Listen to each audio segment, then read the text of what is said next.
Pisces बुर्छौत, Pisces वालों की इस वीक की story of the week, change, सुकून, उदासी, राब्ते, कम्युनिकेशन बड़ी जबरदस्त, जज्बाती, पैसों से मुतल्लिका चेंज, हेल्प आएगी लेकिन नेगेटिविटी भी रहेगी, हासदीन भी रहेंगे। रूहानियत को ना छोड़िएगा, उसी से बचत होगी। एनर्जी क्या नजर आती है?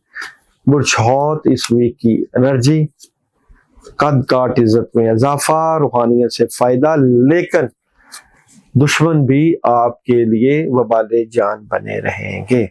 आप लोगों के लिए इस वीक में जॉब, बिजनेस और कैरियर, माली तौर पे चीजों को लेकर डिस्टर्ब, नेगेटिविटी, प्रॉब्लम क्रिएट हो सकती है, बड़े फैसले ना करें।